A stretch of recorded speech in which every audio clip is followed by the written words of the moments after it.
Hai Sobat RLCS, terima kasih sudah klik video ini. Gua akan bahas game yang menarik antara Magnus melawan Pragnananda Ramesh Babu di ajang Norway Chess 2026. Pertemuan pertama, Magnus harus menelan kekalahan karena sistem dari turnamen ini adalah ketemu dua kali, yang which is namanya adalah double round robin, teman-teman. Dengan format catur klasik, langsung bermain di Oslo, Norwegia. Inilah gamenya. Jangan lupa di like dulu, di share dan di subscribe, nyalakan lonceng notifikasi. Jangan lupa jadi langganan di YouTube RLCS untuk dapat konten eksklusif. Kayak apa tuh bang? Lu bakal jago main catur dengan menonton video yang lebih dari 1 jam dari RLCS. Banyak banget videonya. Pastikan jadi langganan sekarang. Dan izin jangan di skip iklannya ya teman-teman. Magnus Carlsen memulai dengan langkah E4, dijawab dengan French defense, pertahanan Prancis, putih D4, kemudian hitam D5. Putih memilih variasi advance dengan mendorong E5. Hitam C5, putih C3. Buat teman-teman yang belum tahu, gaya dari permainan pertahanan Prancis dengan putih memilih mendorong pion E5 adalah putih coba membangun posisi rantai pion yang solid. Tujuan hitam gimana tuh cara nyerangnya? Skemanya adalah untuk menghancurkan apa yang dibuat oleh putih. Ya, menghancurkan rantai pion ini nih dari B2 sampai E5. Hitam kemudian mainkan langkah kuda C6, putih kuda F3, dan hitam di sini mainkan langkah menarik. Kalau yang populer menteri ke petak B6, di sini Prak mainkan langkah kuda ke petak H6. Catat nih, kalau yang suka pertahanan Prancis ya, termasuk saya nih. Ya, ini jadi ide yang segar, yang fresh, yang bisa kita ikutin dari Pragnananda. Dengan kuda ke petak H6, tujuannya untuk kuda ke petak F5 menyerang petak D4. Putih mainkan langkah kuda A3. Yang paling bagus harusnya adalah makan kuda di petak H6, kemudian dilanjutkan gajah B5. Magnus pilih kuda A3. Prak akhirnya makan pion di D4, kemudian dimakan lagi, dan Prak langsung mainkan langkah menarik lagi. Kalau di sini analisanya gajah A3, tapi mungkin Prak sudah menyiapkan ide ini. F6 dia mainin, menekan petak E5. Jadi benar-benar liar banget ya teman-teman ya. Kalau kita mungkin yang bukan di level Magnus ya akan milih makan, dan kemudian kuda H4 nih kalau saya ya. Tapi ternyata ini ide yang bahaya banget buat putih. Kenapa? Karena hitam bisa menyerang balik dengan gajah B4, raja ke petak E2, dan dimakan pion E5-nya.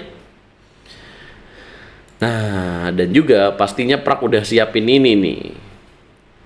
Putih memilih makan F6. Yang paling bagus ternyata gajah D3, teman-teman. Kemudian hitam queen makan F6, putih gajah D3. Bisa aja Magnus belum siap nih dengan teori yang dimainkan oleh Prak. Gajah ke petak B4 dimainkan skak, gajah ke petak D2, ternyata Prak memilih makan kuda di petak A3. Ya dong. Kenapa gitu? Karena dia kan ngebuat struktur dari putih jelek ya, dan kemudian dia mendapatkan pion di petak D4. Ya mungkin kalian akan melihat, wah itu menteri A4 dapat dong kudanya. Dapat dong kudanya. Bakal ada kuda ke petak C6, jadi aman aja.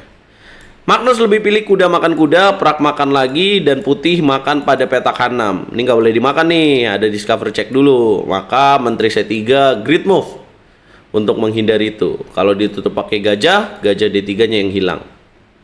Kalau ditutup pakai menteri, bentengnya yang hilang. Raja F1 yang dipilih oleh putih. Hitam makan gajah di petak H6, putih benteng C1, hitam queen ke petak E5. Magnus menolak untuk skak sini tadi. Langkah berikutnya putih G3, hitam bishop D7, kemudian putih raja G2.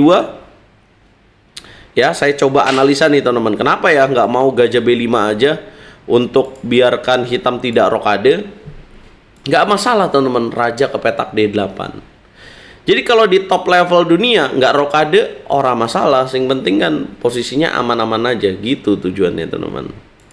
Nah kalau kita kan nggak rokade aja udah udah puyeng ya. Maka catat ilmu itu teman-teman. Jadi tidak rokade tidak apa-apa, yang penting posisinya aman dan unggul pastinya.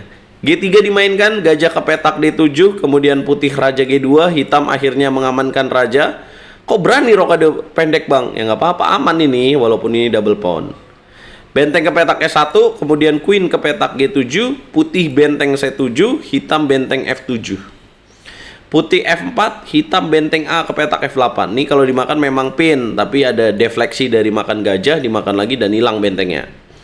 Benteng A ke petak F8, raja ke petak H1, gajah ke petak E8.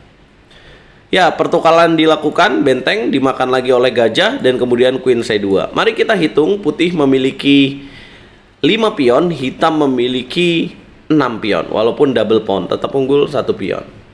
Queen C2, hitam gajah ke petak A5, berikan pion di petak E6 yang kalau dimakan, maka sepertinya ide dari hitam adalah benteng F4. Tujuannya kalau dimakan checkmate gajah F3. Magnus tidak tertarik untuk itu, dia pilih raja G2. Hitam tetap melanjutkan idenya. Putih menteri C8 skak, kemudian tutup, dapetin pion E6, raja geser. Pion racun jangan dimakan, ada gajah F3. Putih benteng F1. Pertukaran benteng diterima oleh Prak. Prak mainin langkah gajah F7, diskak, tutup pakai gajah, menteri B8, diskak, kemudian raja ke petak H3. Oh ya, jangan lupa juga ya, ini double pawn. Dan raja H3 adalah bukan langkah yang tepat, harusnya raja H1, raja H3 membuat raja terekspos, kayaknya itu kesalahannya. Skak menteri C7, gajah F7, great move, gajah D3, menteri ke petak B6, coba menyederhanakan, menteri E5 tutup lagi, menteri C7, B6, dikasih pion di petak A7, nggak dimakan ya, karena kalau dimakan gimana tuh bang? Kalau dimakan, menteri F3, ya jaringan mat coba dibuat, menteri F3, kalau gajahnya kabur ke petak B5, raja F6, nih gajah F6 berikutnya sulit untuk dicegah, sementara kalau gajah D7, maka ada raja G5, wah jadi itulah kenapa tadi kita ngomongin raja H3 salah teman-teman. Putih lebih pilih cari aman A4, kemudian hitam H5, putih A5, kemudian menteri E6, raja G2, menteri E3. Nah, kemudian makan B6, makan lagi gajah C2.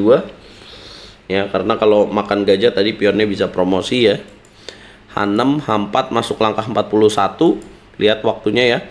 Magnus keteteran di sini, pressure time, gajah B3, menteri E4, kemudian raja F2, B4, kemudian menteri D6, menteri D4. Ya, di keadaan yang sudah seimbang, posisinya sangat terbuka, kemudian raja E2, menteri B2, dan raja D3, kemudian gajah G6, raja E3, menteri C3, bencana terjadi. Putih paling tepat adalah raja E2. Magnus Carlsen pilih raja F4. Tujuannya mungkin mau menyederhanakan. What a game. Blunder satu langkah ini bikin Magnus masuk dalam 7 langkah skakmat dari posisi ini. Coba kalian Coba kalian tebak apa langkah terbaik untuk hitam supaya putih menyerah. 7 langkah skakmat dari posisi ini. Gimana caranya? Ya, skaknya sangat krusial ya. Skak mana yang paling tepat adalah skak ke petak D4. Kemudian raja F3, skak lagi, raja F2, skak lagi, dan putih menyerah. Tahu nggak kenapa menyerah? Contoh kalau raja F1, apa ide hitam? Nih, skak. Rajanya bakal dikejar terus. Raja ke petak G2, di skak petak E4, raja H3, checkmate. Jadi mau kemana aja susah. Jadi setelah menteri D2, raja G1 pun ya dikejar terus lebih cepat. Pokoknya akan ada tema skakmat seperti ini. Gila ya, sekelas Magnus bisa blunder begitu. Jadi main catur tuh kayak gitu teman-teman. Jadi ada beberapa pilihan, ini sekelasnya Magnus ya. Kita aja contoh ya, ini kan ada beberapa pilihan. Kita suka asal jalan. Nah ini ada beberapa pilihan aja, top dunia bisa salah. Jadi maksudnya kita belajar dari sini teman-teman. Kalau main catur itu udah bukan sekedar unggul pion, unggul menteri atau gimana. Tapi kita mengerti bahwa ketika ada beberapa pilihan itu yang lebih sulit. Ya, jadi kalau lu mau meningkat harus hati-hati nih milih langkahnya. Begitupun saya belajar dari banyak partai Grandmaster dunia. Jadi nyesek banget ya, raja ke petak F4 langsung dibuat menyerah. Mati coy. Dan akurasi dari Magnus 93%, Pragnananda mungkin gila banget ini, 98,1%. Sekarang kita lihat klasemennya. Dengan hasil tadi malam, Wesley So yang menang lewat Armageddon Game melawan Vincent Keimer, kemudian Ali Reza menang melawan Gukes lewat catur klasik. Ya, inilah klasemennya. Wesley So 14 poin, Ali Reza 13 poin, Pragnananda 12 poin, Keimer 10, Magnus 9, Gukes 8. Gimana nih? Juara dunia dan mantan juara dunia ada di bawah, 2 terbawah. Dan dengan pertandingan berikutnya ya, antara Magnus lawan Wesley So. Ini sangat krusial buat Wesley So. Kalau dia menang bakal lebih bagus lagi ya. Ali Reza melawan Vincent Keimer juga ini bisa sangat menarik. Apa komentar kalian? Hard to say nih teman, gue nggak bisa ngomong sih. Gila, Magnus kalah 4 kali dalam pertandingan catur klasik dalam sebuah turnamen. What a game.